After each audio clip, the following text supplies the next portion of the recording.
Good day to you, ladies and gentlemen. This is the Hypersonic 55, and after quite a degree of time away, I'm finally come around to giving you my review of Spider-Man the Animated Series Season 2. Now, when I reviewed Season 1, it was back in May 2010, and while I was meant to have the review of Season 2 out by the end of 2010 at least, many things came up, so I had to go back and push production back many times. So it's not until now that I've actually gotten around to watching the series again, and now I feel ready to go about and give you my thoughts on the second season of one of my favourite shows of all time. Now, as I mentioned before in my previous video, Spider-Man the Animated Series happens to be one of my all-time favourite cartoons in existence. And in Season 2, the series only continues its awesomeness. It happens to take the foundations of what was set in Season 1 and then carry all of its greatness into Season 2. Season 2 happens to be one of those sort of seasons in the animated series where things happen to go from great to amazing just in the short space of 14 episodes. And while Season 1 happens to have a few advantages over Season 2 in terms of production values and some of the original storylines that were created in that season, Season 2 is no slacker. Season 2 happens to have a great wealth of story and character development to go about and counteract its shortcomings.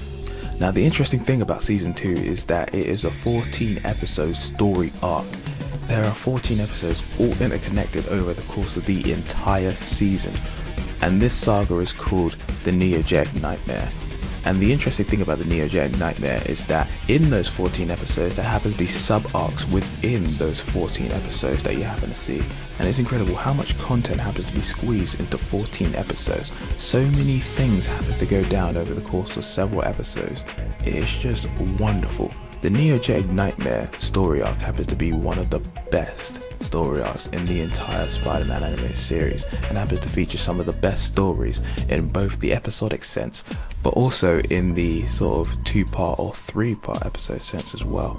The great thing about Spider-Man the animated series is that when one story ends, another one continues. So when one great piece of work ends, there's something else just to come around the corner and go about and pick up the pieces, and it is just a continuous flow of great storytelling, and that is one of the best aspects of Season 2.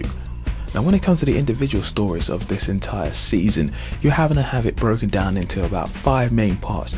You happen to have the first 2 stories that happen to involve the Insidious 6, aka the Sinister 6 from the comics. You happen to see the return of the Hyro-Man in the second part. Then there happens to be the third storyline involving the mutants, which happens to feature the guest appearances of the X-Men characters. Then you happen to have the Morbius saga, where you happen to see Michael Morbius turn into Morbius the Vampire. And then you happen to have the final storyline, which happens to be the Tablet of Time. Now, all of these storylines are just insane and just happen to spill out a wealth of storyline, which is not only brilliant but also very faithful to the comics at the same time as well, while also going about and creating its own originality in the process. And I think it's mainly to do with the way in which the writers decided to go about and tamper with certain characters, make sure that certain characters happen to have certain personalities or certain traits that were faithful to the comics, but then apply them in a different fashion. And that is one of the smartest aspects of Spider-Man the Animated Series. It is a show that is smart, and it is still watchable for people of all ages, really. Now, when it comes to characters, my goodness, there are so many people in this series, it is just unnatural. With the returning cast from Season 1, you happen to be introduced to so many new villains and secondary and main characters as well. It's just mental. You happen to be introduced to new villains like Silvermane and Hammerhead and Michael Morbius, and the way in which they are all implemented into the series is just really good. Okay, now let's talk about our main man, Peter Parker, aka Spider-Man. Now, as complicated as Peter's life seemed before, things tend to get a lot more complicated in this season. He happens to show up late for class, he happens to worry his aunt when he happens to stay out for extended periods of times, and on the relationship front, things don't seem to be any better. At one point he happens to be getting with Felicia Hardy, only to mess that up and push her into the arms of Michael Morbius. And when he happens to be moving in on Mary Jane and things seem to be all well and good there, he happens to push her into the arms of Harry Osborn. So in the end, it doesn't seem like Peter's dual identity is doing him any favours. His life as Spider-Man always seems to get in the way of his social life, and it just is not good for him. And if you thought all of that wasn't hard enough on Peter Parker's life already, he happens to go through a stage where he happens to be losing his powers, and then he happens to go through a stage where the powers within his body happen to be in a state of flux, and then make him sprout 4 additional arms on top of the 2 that he has already, and then he transforms into the Man Spider. And it's just so crazy, the amount of stuff that he happens to go through. It's just, what is going on? And just to make things even more interesting, at one point in the series, Peter Parker even gets turned old, and it is just unnatural. It really is beyond comprehension, the amount of stuff that Peter Parker happens to go through in his life and still be able to keep standing. This shows Spider-Man's full-on levels of tenacity and flair and determination, and if you thought it was beautifully illustrated in Season 1, Season 2 just happens to take it to a new level of awesomeness, and it really shows the awesomeness of Peter Parker / Spider-Man in a really brilliant fashion.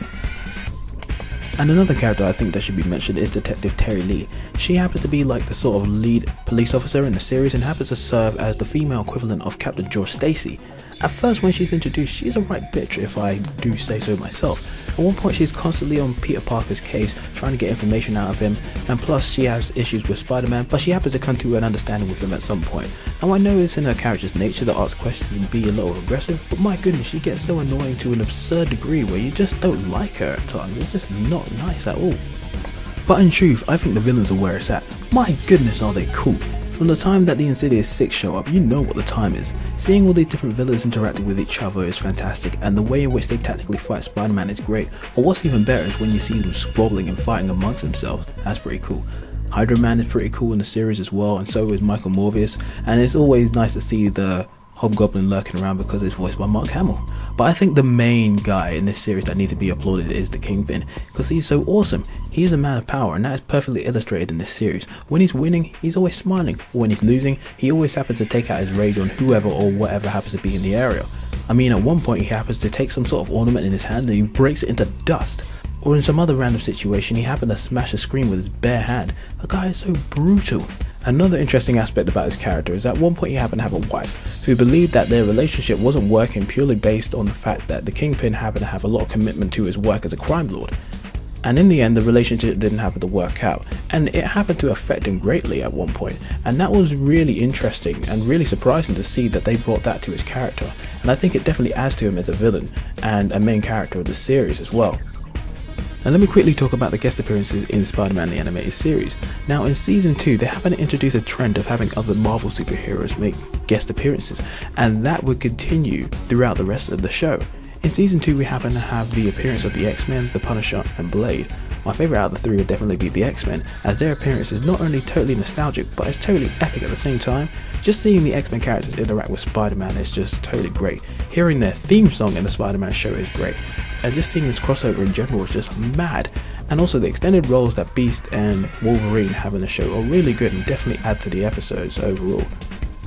Now when it comes to the production values of Season 2, I think anyone who knows the show well knows that after the first season the production values went down a great deal and was completely uneven in terms of the art style and the animation and the reused cells that were from the first season. But for what it is, the series still happens to hold up pretty well in terms of the art and animation, and the combination of 2D and 3D animation is pretty darn good.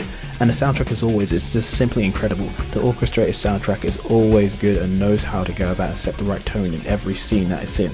And the individual themes that were created for the characters in terms of the X-Men and the Punisher themes happen to be my favourites. They're pretty darn good. So in conclusion, Spider-Man the Animated Series Season 2 happens to be a great season in the world of the Spider-Man Animated Series. The Neojet Nightmare happens to be one of my favourite seasons, both in the nostalgic sense but also in the entire series sense as well. There is a lot of great things going down in this series in terms of storytelling and characters, and it just goes from stride to stride to go about and give you the most perfect experience in the world of Spider-Man. And this season happens to be one of the seasons that happen to demonstrate exactly why Spider-Man the Animated Series is one of the best Spider-Man cartoons in existence and one of the best cartoons in existence. Well, that's been my review, ladies and gentlemen. Hopefully you found it informative and look forward to the next one when it shows up. So until the next time, this is the Hypersonic 55 signing out.